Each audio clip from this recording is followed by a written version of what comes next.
Ma'am, சொல்லுங்க. நம்மளுடைய reputed architects வந்து ஒரு என்கொயரி கொடுத்துருக்காங்க. ஆர்கிடெக்ட்ஸ் என்கொயரியா? ப்ராடக்ட் என்ன? ப்ராடக்ட் ரிலேட்டடாக இல்லை மேம். இங்கே வந்து ஒரு காம்ப்ளிமெண்ட்டும் கொடுத்துருக்காங்க. அது என்னன்னு பார்த்தீங்கன்னா, நம்ம அப்லோட் பண்ணுற ஒரு வீடியோஸும் நல்லா இன்ஃபர்மேட்டிவாக இருக்குன்னு சொல்லியிருக்காங்க. பட் இன்னொரு என்கொயரி அப்படின்னாக்கி, அந்த வீடியோஸில் நம்ம ஏன் ரேட் மென்ஷன் பண்ண மாட்டேங்கிறோம் அப்படின்னு கேட்குறாங்க ma'am. Okay. So first of all thank you so much. Videos வந்து இன்ஃபர்மேட்டிவாக இருக்குது அப்படின்ட்டு காம்ப்ளிமெண்ட் கொடுத்ததுக்காக.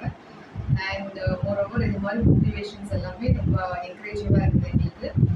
இன்னொரு விஷயம் என்னன்னாக்கி, இப்போ நாங்கள் வீடியோஸில் வந்து காஸ்ட் எதுக்கு வந்து நாங்கள் மென்ஷன் பண்ணோம்னா, உங்களுக்கு காஸ்ட் மென்ஷன் பண்ணாததுக்கு ரீசன் என்னன்னாக்கி, ஒவ்வொரு ப்ராடக்ட்டுக்கு ரேட்டு வந்து டிஃப்ரெண்ட்டாக இருக்கும். ஸோ உங்கள் டிசைன் என்ன சாய்ஸ் பண்ணுறீங்க, அதை வச்சு தான் நம்ம ரேட்டை வந்து கன்சிடர் பண்ண முடியும் ஃபர்ஸ்ட் ஆஃப் ஆல். ஸோ ஒரு ப்ராடக்ட்டுக்கு மல்டிபிள் டிசைன்ஸ் அவைலபிளாக இருக்குது.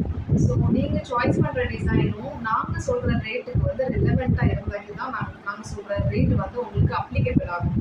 நாங்கள் எங்கள் மைண்டில் வந்து ஒரு ப்ராடக்ட்டை கன்சிடர் பண்ணி உங்களுக்கு அதுக்கு ரேட்டை நாங்கள் எக்ஸ்பிளைன் பண்ணணும்னா வீடியோஸில் நீங்கள் வந்து ஒரு ப்ராடக்ட்டை சாய்ஸ் பண்ணி எங்களுக்கு கொண்டு வர சொல்ல வந்து அது அப்ளிகபிள் ஆகாது. அதனால தான் நாங்கள் வந்து காஸ்ட் மென்ஷன் பண்ணுறது கிடையாது.